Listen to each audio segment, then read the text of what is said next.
Welcome my dear genius friends. आज हम standard 10 का मॉडल क्वेश्चन पेपर देखने वाले हैं।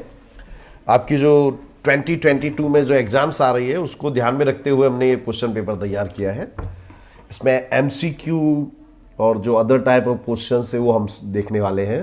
So what you have to do, you have to watch the complete video, hit the like button, subscribe the channel and share this video maximum for the benefits of your friends.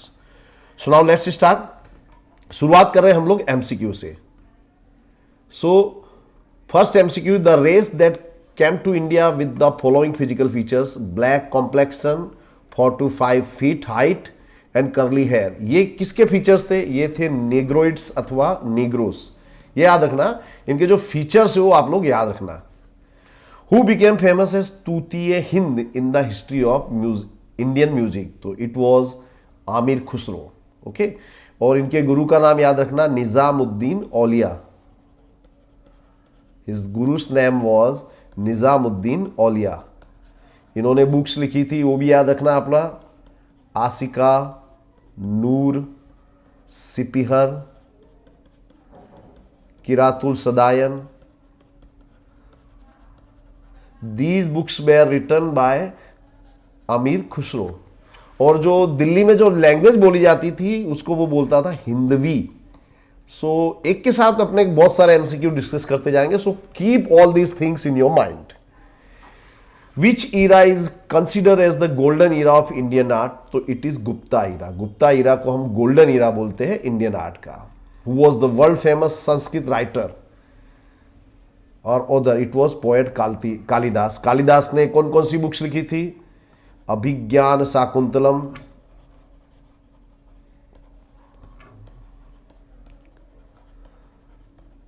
Vikramorvashiyam,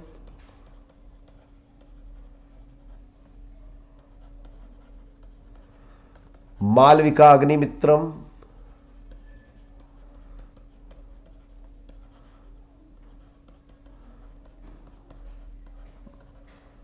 Meghdoot.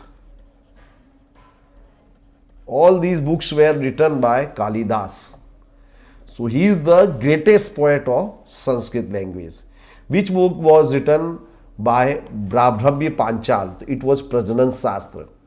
प्रजनन शास्त्र लिखा था ब्राह्मव्य पांचाल ने। Okay, the name of which king is associated with Mahabalipuram? तो नरसिंह वर्मन, इनको अपने बोलते हैं Mahabalipuram. Who emphasized cultural unity of India? तो तोरेन बेरर्स। ये इन्होंने कल्चरल यूनिटी जो थी उसको एम्फेसाइज किया था। Torch bearer, sorry, torch bearer जो थे उन्होंने किया था। Which two virtues should resource have? Utility and scarcity. How many species of birds and animals are there in the world? 15 lakh. 15 lakh है। Which holds an important place in oil seeds? तो groundnut oil, इसका maximum production होता है इन गुजरात, और गुजरात में भी सौराष्ट्र जो है ये नंबर 1 पोजीशन पे है in the production of groundnut. In 1882 the eastern canal was constructed in Uttar Pradesh. Yamuna को बनाया गया था, यमुना का कंस्ट्रक्शन किया गया था। Which is obtained when tin is mixed with copper? Bronze। Tin plus copper को अपने मिक्स करते हैं।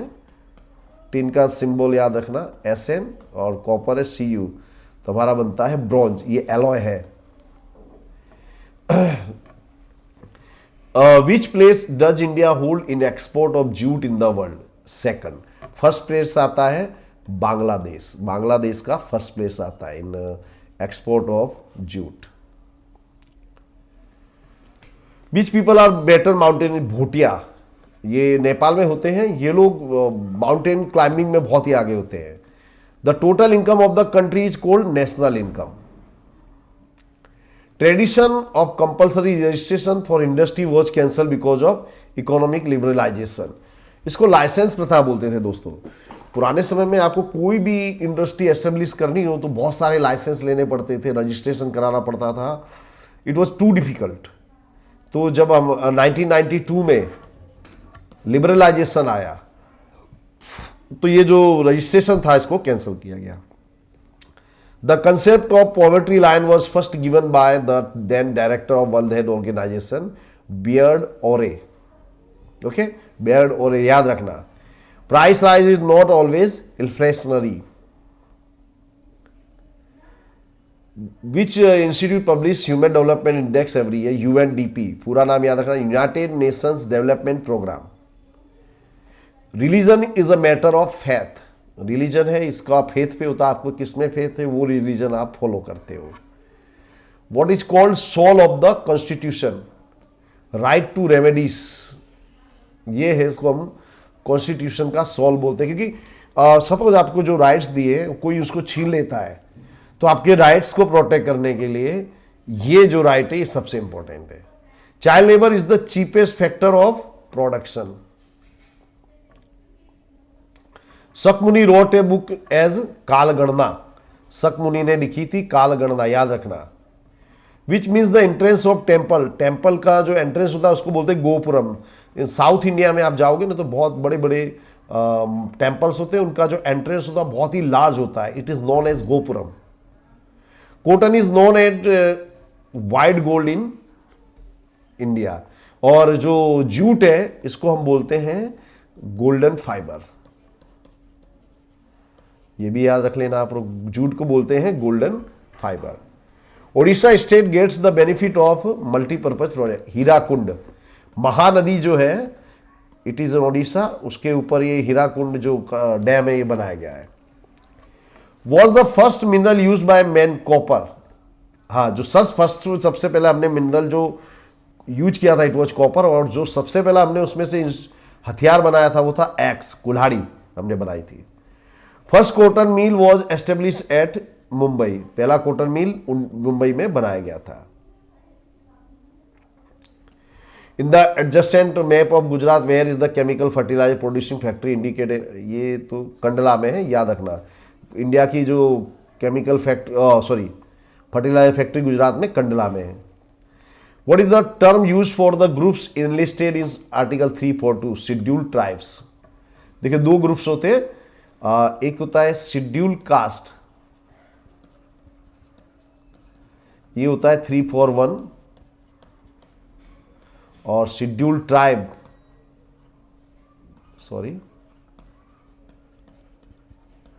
इनके लिए होता है 342। और इन दोनों की जो लिस्ट है वो प्रेसिडेंट तैयार करते हैं, ये भी आप लोग याद रखना। नाउ सेक्शन भी हम स्टार्ट करते हैं। Distinguish between India's natural heritage and cultural heritage. तो नेचुरल हेरिटेज देखते हैं। Natural heritage is arrangement made by nature, जो नेचर ने हमको दिया है that is our natural heritage. Cultural heritage यानी जिसको हमने क्रिएट किया है, ह्यूमन बींग्स ने। Natural heritage it includes forest, deserts, rivers, streams, valley, ocean, vegetation, animal life and wild range of minerals, ये सब नेचर में आ जाता है। और जो कल्चरल हेरिटेज उसमें क्या क्या आता है? उसमें जैसे हमने जो भी क्रिएट किया, जैसे पैलेस है, बिल्डिंग है, फोर्ट्स है, स्तूप है, विहार है, चैत्य है, टेम्पल है, मस्जिद है, टूम्स है, स्कल्पचर्स है एंड हिस्टोरिकल प्लेसेस, ये सब कल्चर के अंतर्गत आ जाता है।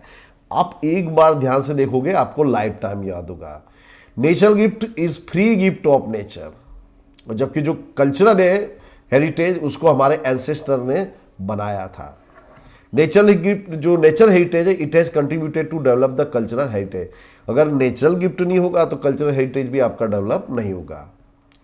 Cultural heritage it signifies the history of India from the ancient to present times, ये याद रखिएगा। Give information about the most ancient people belonging to the Dravidian race. The people belonging to Dravidian race were the original inhabitants of India. They were a direct descendants of the Stone Age civilization. Stone Age civilization के वो लोग descendants माने जाते हैं। Okay. They gave the concept of mother as goddess and father as god. वो शिव और पार्वती की पूजा करते थे, माता पार्वती की, बराबर। शिव को पिता मानते थे और पार्वती को माता। The religious belief of Parvati as the mother and Shiva as the father evolved. They had a matriarchal family system. तो ये याद रखिए, matriarchal family system मतलब क्या हुआ कि इस फैमिली सिस्टम में जो मदर हुए, जो माता है, उसको सुप्रीमो माना जाता था, माता जो थी उनको सुप्रीमो माना जाता था। ये इसका फैमिली सिस्टम था। They made progress in the field of arts crafts like boat and raft making, weaving, spinning and dyeing cotton. ये जो आर्ट था, इस साइंस को डेवलप करने वाले थे Dravidians. Arrow, spear, shorts were the weapons of Dravidians. ये सब चीजें उन्होंने इन्वेंट की थी। They were familiar with the tool of farming and making cotton clothes. उनको फार्मिंग करना भी आता था, वो कॉटन ग्रो करके उसके कपड़े भी बना देते थे। Tamil, Telugu, Kannada and Malayalam are the Dravidian family language. याद रखना, तमिल, तेलुगु, कन्नड़ एंड मलयालम, इसमें जो तमिल है ये सबसे पुरानी लैंग्वेज है। It is the oldest language of Dravidian family. Right about the development of Urdu language. तो the Mughal period witness the emergence of Urdu language. Mughal period में उर्दू लैंग्वेज इमर्ज हुई। It soon develop into one of the richest language in India. Urdu prose develop during the 18th century and historical works in Sanskrit were translated into Persian. जो बहुत से, जो जैसे अकबर ने एक पूरा डिपार्टमेंट रखा था जिसमें हिंदू जो स्क्रिप्चर्स थे उसको ट्रांसलेशन किया जाता था। Darbare Akbari written by Mohammad Hussain Azad was a best work in Urdu language. Right and note on Takshashila university. Takshashila was the capital of the ancient kingdom of Gandhar. Gandhar ये अफगानिस्तान में आज है। उस समय ये अफगानिस्तान इंडिया का पार्ट था। Takshashila university was located near Rawalpindi in present day by Pakistan. It was renowned centre of education in the 7th century। दुनिया भर से लोग यहाँ पे एजुकेशन लेने आते थे। The education was imparted in 64 subject. 64 कलाएँ सिखाई जाती, लाइक वेदास, मिलिट्री साइंस, गज विद्या, ग्राम फिलोसफी, एस्ट्रोनॉमी, एस्ट्रोलॉजी, ये सारे सब्जेक्ट सिखाए जाते थे। जीवक the disciple of lord Buddha learn the lesson of Ayurveda here. जीवक जो था उसने जो आयुर्वेद के जो लेसन थे यहाँ से सीखे थे।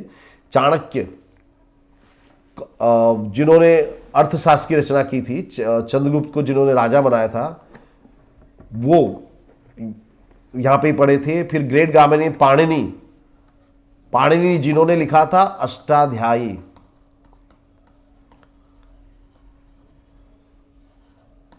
ये जो उन्होंने ग्रामर की बुक लिखी थी, वो उन्होंने भी यहां से एजुकेशन दिया था। Students free to study the subject of their choice. Students अपनी चॉइस का सब्जेक्ट यहाँ पे पढ़ सकते थे, बराबर। ये यहाँ पे और बहुत ही बेस्ट था, दुनिया भर से लोग यहाँ आते थे। Chinese scholar Fahien visited the university in beginning of the 5th century। याद रखना, फाइहान 5th century में आया था। Give information about the desert soil. ये नेक्स्ट क्वेश्चन है। Desert soil is find in Rajasthan, Haryana and dry area of southern Punjab. It is found in Kutch and Saurashtra region of Gujarat. Such soil is found in the areas having dry and semi dry climate. It is sandy and is less fertile. ये sandy होती है, इसमें ज्यादा fertility नहीं होती। Crops of jowar and millet यानी जो बाजरा बोलते हैं ना हम लोग, are grown where irrigation facility is available. जहां इरिगेशन फैसिलिटी थी वहां ये सब की खेती की जाती है। Next question, state any 4 remedies for forest conservation. Forest conservation के लिए हमको क्या करना चाहिए? तो people should be encourage to use solar energy. Why? देखिए, हम जो फॉरेस्ट को काटते हैं, पेड़ को काटते हैं, किसके लिए? ताकि हमको लकड़ियां मिले टू कुक फूड। अगर आपके घर में सोलर एनर्जी होगी तो आप उसका यूज नहीं करोगे, वो तो आप पेड़ नहीं काटोगे। विंड एनर्जी, बायो एनर्जी, ये सब का हमके वुड के बदले उपयोग करना चाहिए। Research should be carried out for things which can be used as fuel in place of wood. Wood की जगह पे जिनका यूज कर सकते हैं उनकी रिसर्च करनी चाहिए। If some trees have to be cut for some needs और construction, same species of trees should be grown. अगर आपने कोई पेड़ काट दिया है तो उसके बदले में दूसरे पेड़ उगाने चाहिए। There should be a total ban on cutting trees which are not grown fully. जो पेड़ पूरी तरह से मेच्योर नहीं हुए उनको बिल्कुल नहीं काटना चाहिए, ऐसा हमारे लॉ बना देना चाहिए। The industries which get their raw material from the forest should be compelled for forestation for their need. जो इंडस्ट्री यानी अपने उस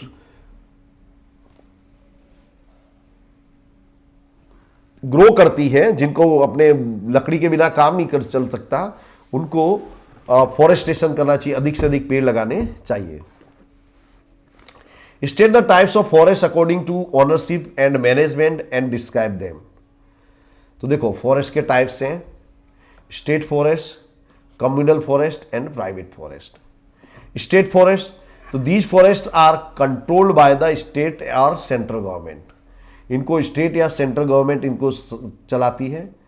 communal forest, these forest are controlled by local self government like gram panchayat, taluka panchayat, district panchayat, municipality, municipal corporation etcetera. इनको जो local वहां की community है वो इसको चलाती है। Private forest, these forest are owned by individuals, most of such forest have become बैरन।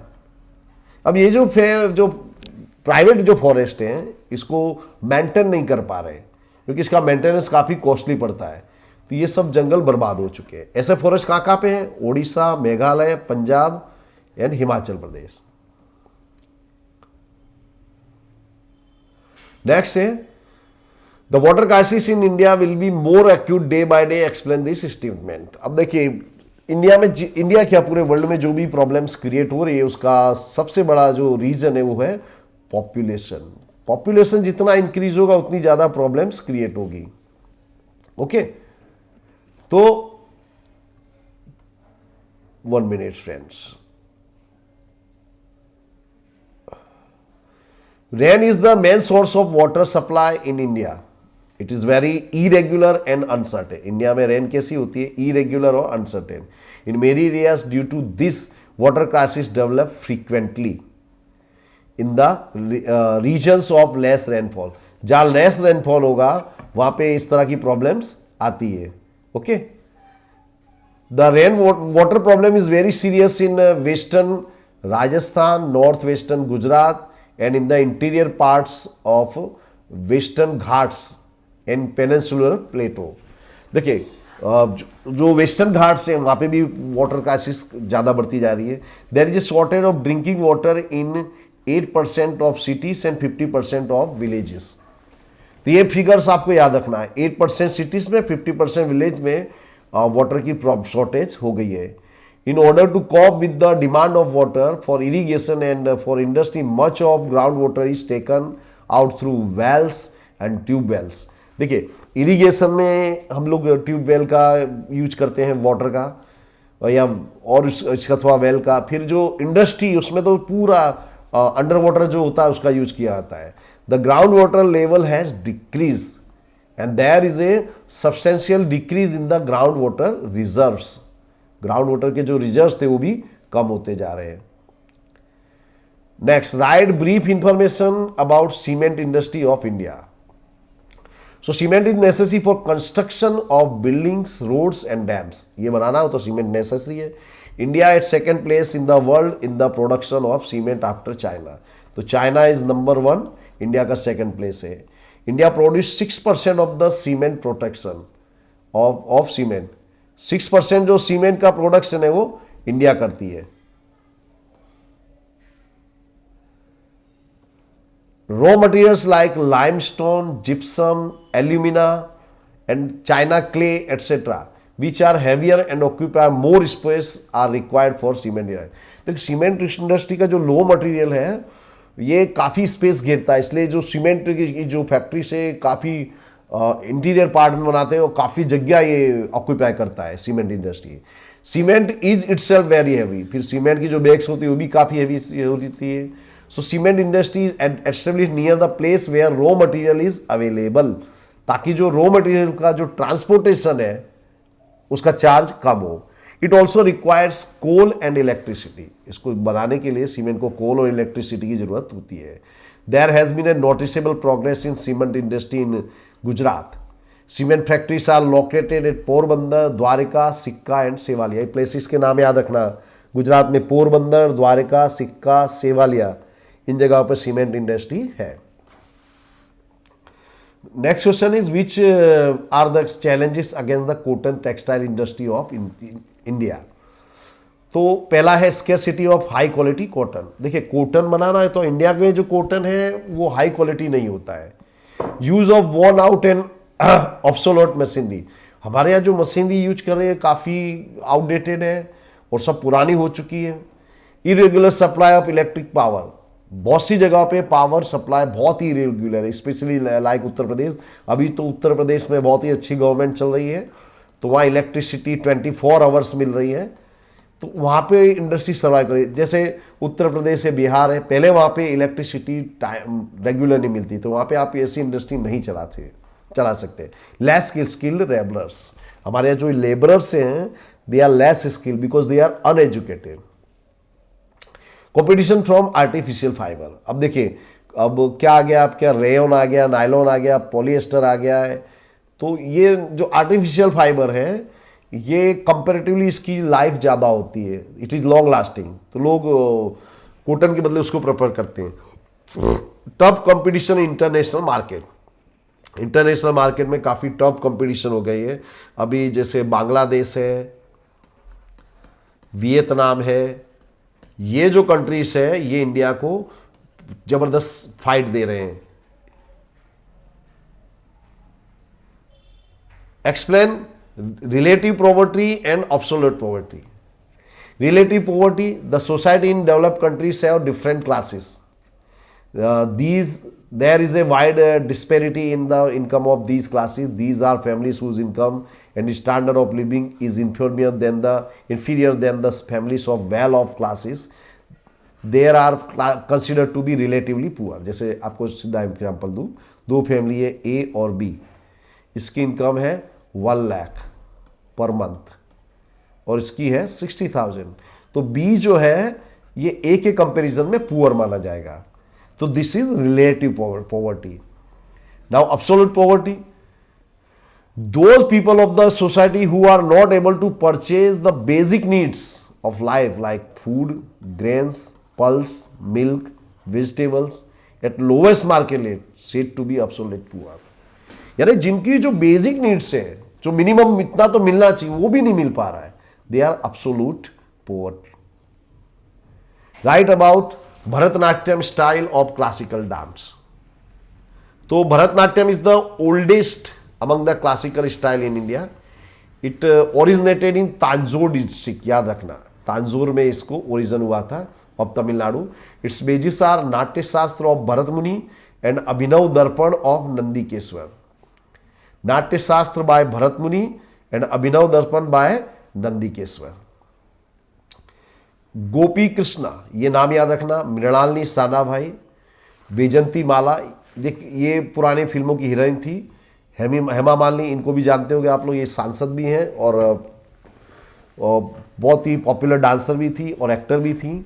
ये रिनाउंड प्रैक्टिशनर है जिन्होंने इसको नेम और फेम दिया। Write short note on sun temples of Konark. The sun temple of Konark is situated near the bay of Bengal in Jagannathpuri district, Odisha. तो ये जो location है ये भी आपको याद रखना। Its work was commission in the 13th century during the reign of the king Narasimhavarman first of the Garg dynasty.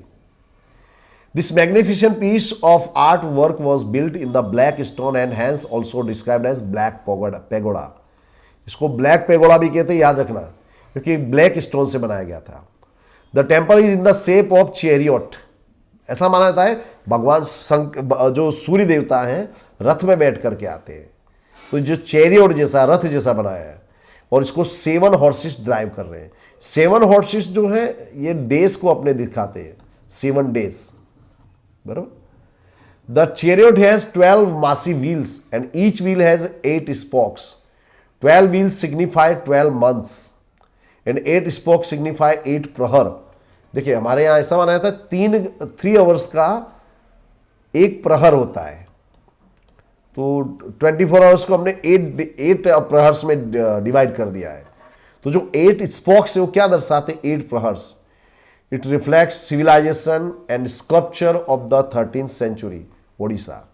The temple has all the 3 types of sculpture, spiritual, material and decorative. The sun temple of Konark has a special place in terms of sculpture, became a center of attraction for tourists. Write about the Brihadeshwar temple.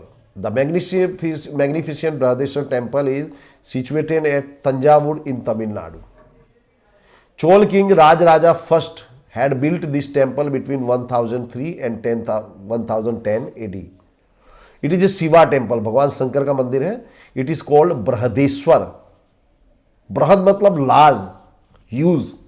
This temple is the finest specimen of Dravidian architecture. इसका architecture का style याद रखना, it is in Dravidian architecture.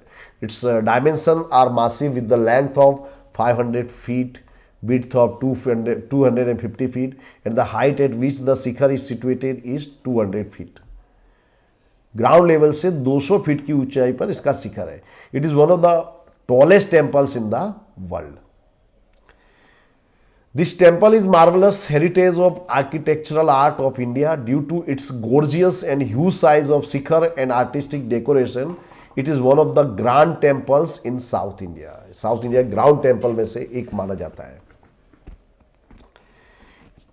State any 3 remedies for conservation of wild animals. यानी wild animals को protect करने के लिए, wild life को प्रोटेक्ट करने के लिए हमको क्या करना चाहिए. तो उसके जो 3 रेमेडीज बताए, जैसे tiger project. A big danger was created about the existence of Indian national animal tiger. Due to the unrestricted and illegal hunting of tigers with a view to save the tiger, the government of India started the tigers project. यानी पुराने समय में क्या था? Illegal hunting होता था tigers का, तो टाइगर्स को सेव करने के लिए हमने ये स्टार्ट किया था. प्रोजेक्ट इन 1971 में a series of steps have been taken at national level to protect the natural habitat of tigers and to maintain balance of ecosystem. There are about 44 regions where this project is implemented. ये 44 regions, ये data याद रखना. फिर है elephant project. The government of India started the elephant project in 1992 in order to protect the elephants in their natural habitat and to protect their corridor routes. There are about 26 protection zones for elephants under the project in the country. There has been an increase in the number of elephants after the implementation of the project. ये project के implementation के बाद number of elephants बढ़ गए. Under the project, the maintenance work for the domesticated elephants is also carried out. ऐसा नहीं, जैसे हमने साउथ के आप जाओगे तो वहाँ पे जो टेम्पल्स होते हैं वहाँ पे आपको बहुत एलिफेंट्स देखने को मिले. तो ऐसे जो डोमेस्टिकेटेड एलिफेंट्स हैं उनको भी प्रिजर्व करने का काम किया जाता है. Rhino project. This project was created for the protection of one horn rhino of Assam.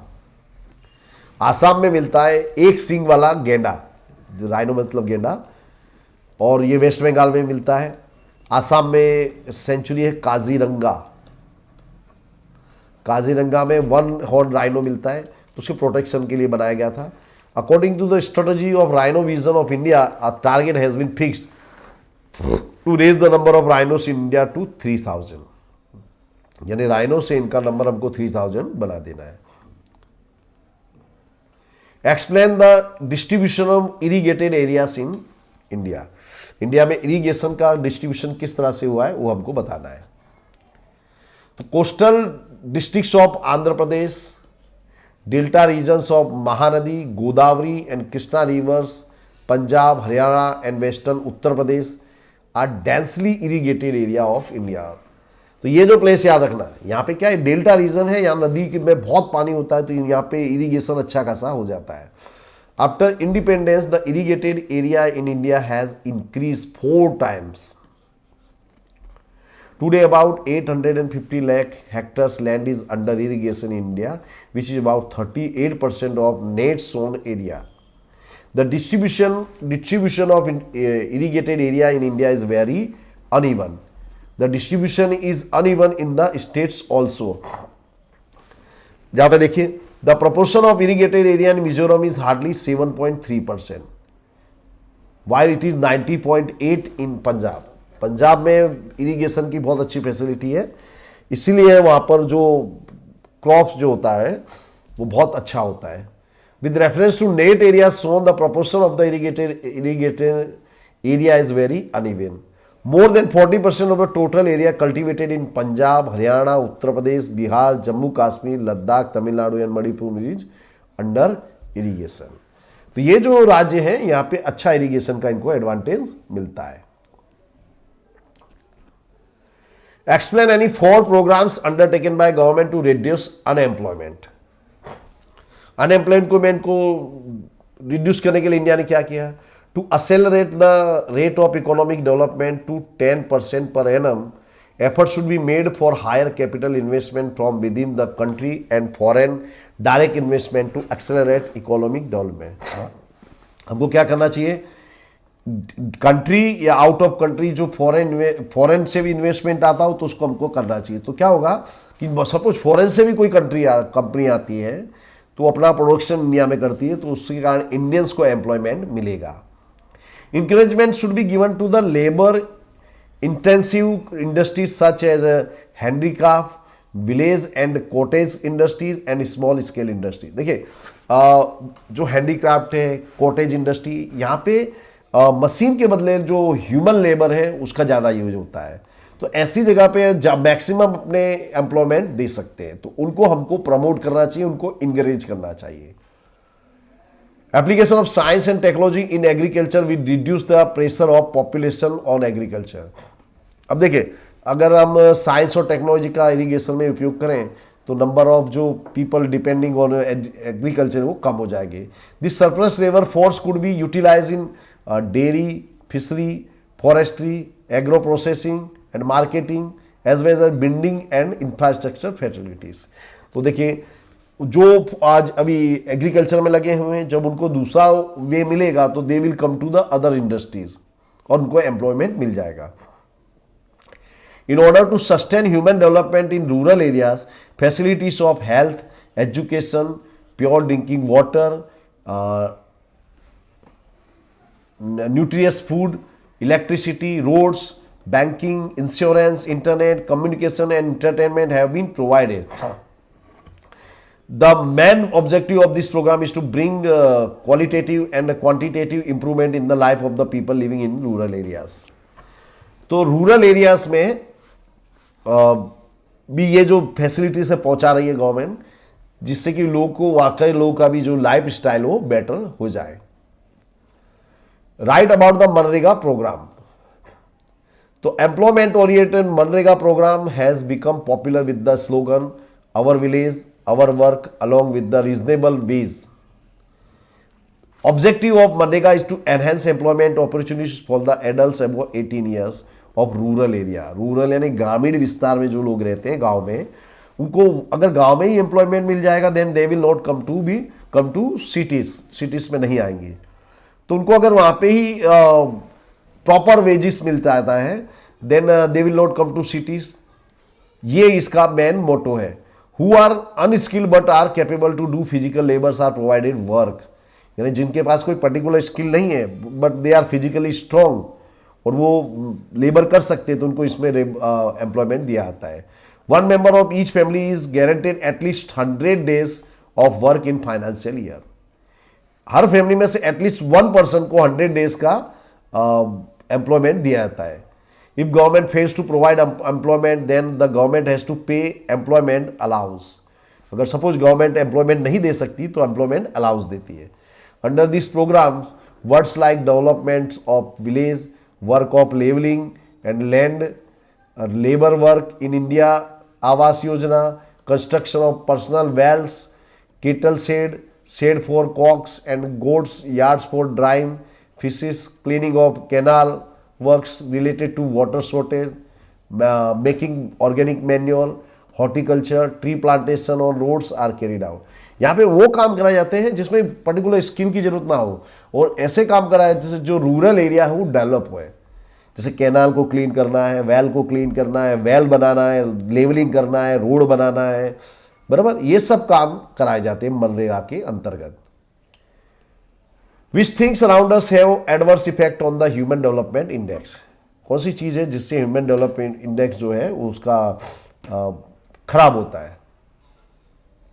Lots of unhealthy things around us have adverse effect on the human development index. पहला है pregnant women suffering from malnutrition. जो India जैसी country है वो pregnant women है and she does not get nutritious food, so उसका जो बच्चा होगा, जो चाइल्ड होगा, वो भी हेल्दी नहीं होगा। बर्थ ऑफ अंडरवेट चिल्ड्रन, तो जैसा मैंने बताया कि अगर malnutrition, see that pregnant women is suffering from malnutrition, then the child will be underweight and he will suffer from many diseases. Children suffering from malnutrition, children not going to anganwadi, जो children उनको anganwadi education के लिए नहीं भेजते। School going children lacking capability of read and write, school बच्चे जो जाते हैं स्कूल में, they are not regular, they are not serious in their studies, so they do not know how to read and write. Children dropping out from school to work as child labour, बच्चे जो हैं school जाने के बदले क्या करते हैं, they have to help their family to earn money, to earn bread, so they become child labor. Untimely death due to accidents, person suffering from chronic ailments, ये जो चीजें हैं हमारा जो फिगर इसको डेटा है उसको खराब करती है।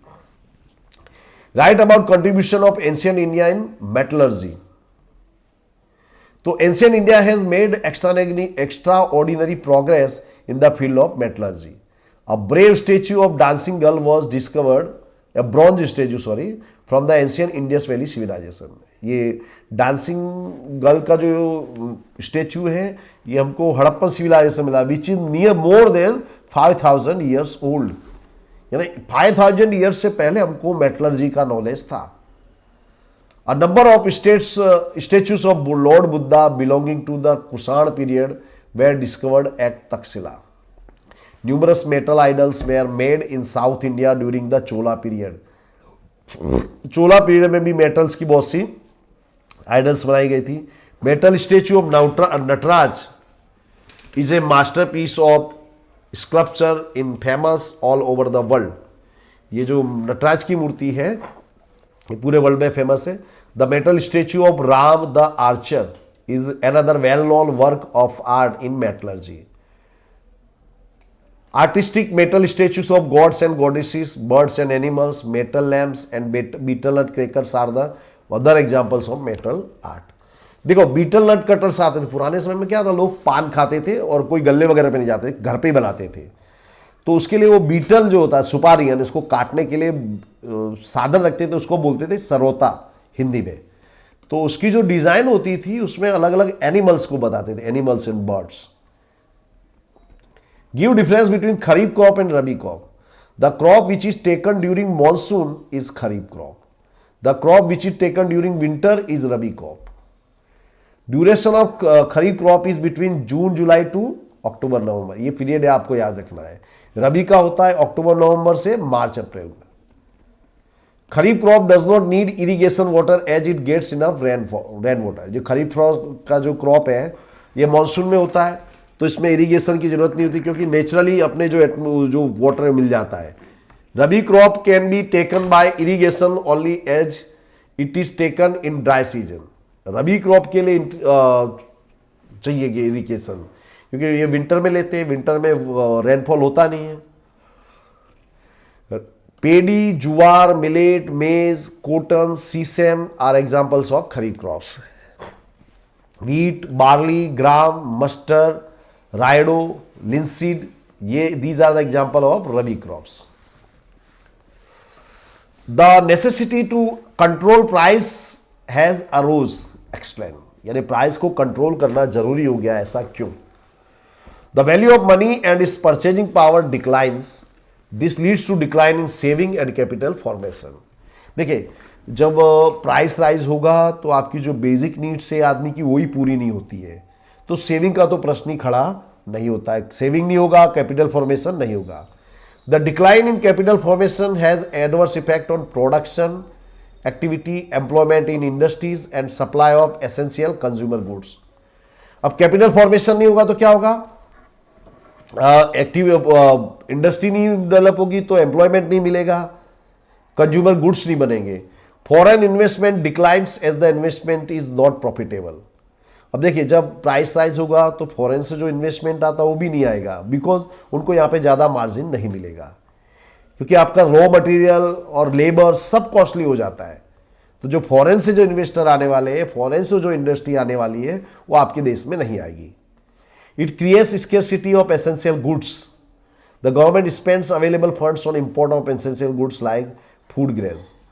अब देख, इसमें क्या होता है कि जो जीवन जरूरी जो चीज़ें हैं वो भी महंगी हो जाती है। फिर जब क्यों यहाँ पे स्केर्सिटी हो जाती है अपने देश में, तो at the same time government उन चीज़ों को फॉरेन से इंपोर्ट करती है।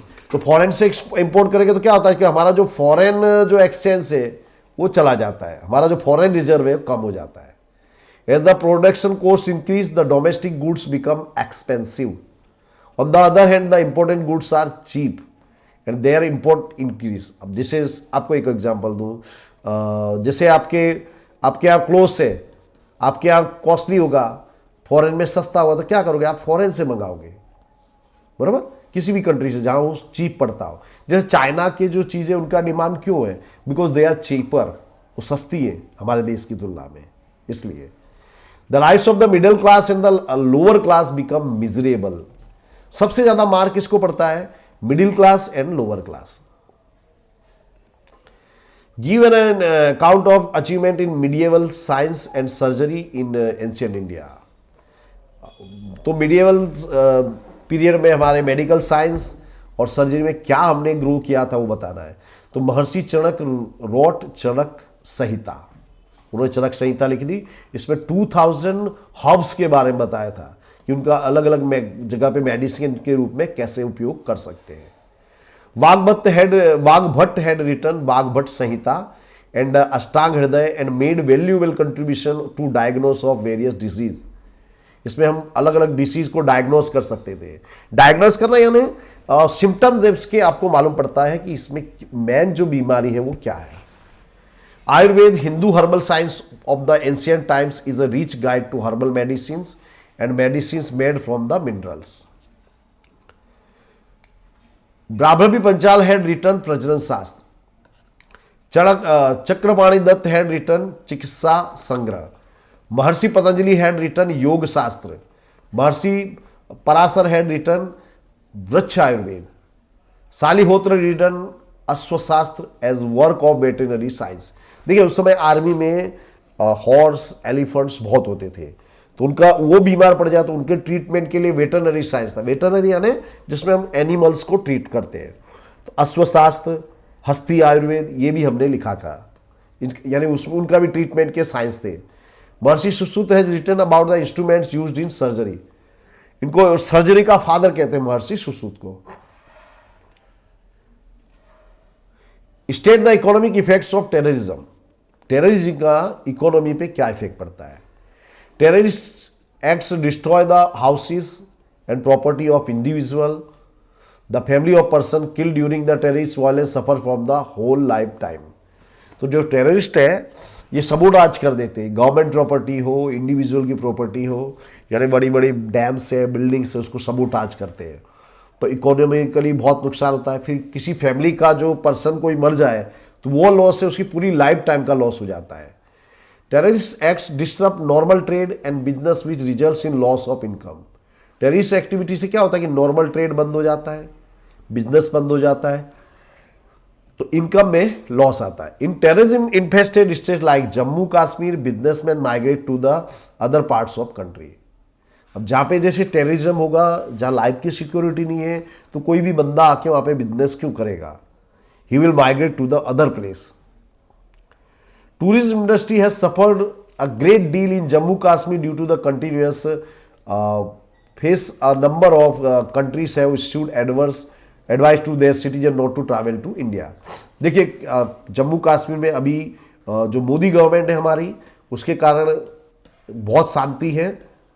तो उसके कारण इससे पहले क्या था कि आपने देखा होगा 80 से पहले 1980 से पहले लगभग इंडिया हिंदी फिल्म में कश्मीर दिखाते थे, बराबर। It was known as the heaven on the earth, बराबर। तो वो पृथ्वी का स्वर्ग बोलते थे। उस समय हिंदी फिल्मों की शूटिंग कश्मीर में होती थी।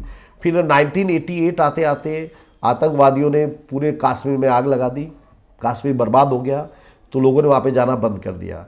इतना ही नहीं, जो दूसरी जो कंट्रीज थी, जो फॉरेन कंट्रीज थी, उन्होंने भी गाइडलाइन इश्यू किया उनके सिटीजन्स के लिए कि you should not go to India.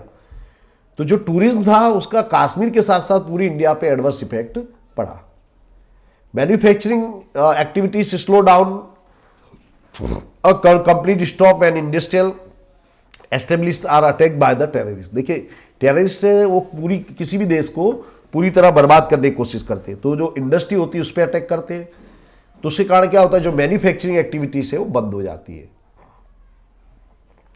Terrorist organization indulge in drug trafficking and black marketing to raise funds for the act of violence. Terrorist क्या करते हैं, ड्रग ट्रैफिकिंग करते हैं, ब्लैक मार्केटिंग करते हैं पैसा रेज करने के लिए, और वायलेंस करते हैं। देखिए हमारा ये मैप है, हमारा रेड सॉइल हमको दर्शाना है, काजीरंगा नेशनल पार्क दर्शाना है, one state producing of wheat, उसमें पंजाब दर्शा दो, वन स्टेट प्रोड्यूसिंग जूस जैसे West Bengal, one centre producing woollen cloth, woollen cloth में आप पंजाब दर्शा सकते हो, पंजाब में वूलन का बहुत अच्छा प्रोडक्शन होता है। देखिए तो वूलन क्लोथ में हमने दिखा दिया श्रीनगर, यहाँ पे भी वूलन क्लोथ बहुत होते हैं। ये थ्री हमारा वीट, ये हमारा पंजाब है, यहाँ पे वीट का प्रोडक्शन होता है। और ये हमारा वेस्ट बंगाल, यहाँ पे जूट का प्रोडक्शन हो रहा है, बराबर। काजीरंगा नेशनल पार्क एक आएगा आसाम में, बराबर। और रेड सॉइल ये रहा हमारा।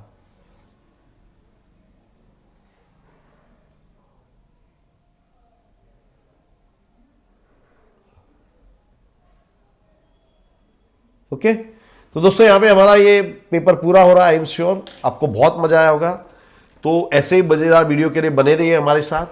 वीडियो को लाइक और शेयर अवश्य करना। तो फ्रेंड्स अपने दोस्तों को इसके बारे में जरूर बताना। Thank you very much friends, have a very nice day.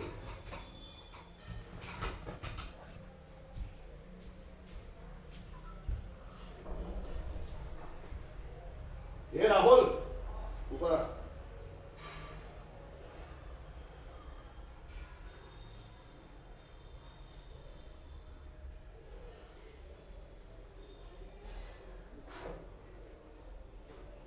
पानी पानी ले आए।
बंद कर दो।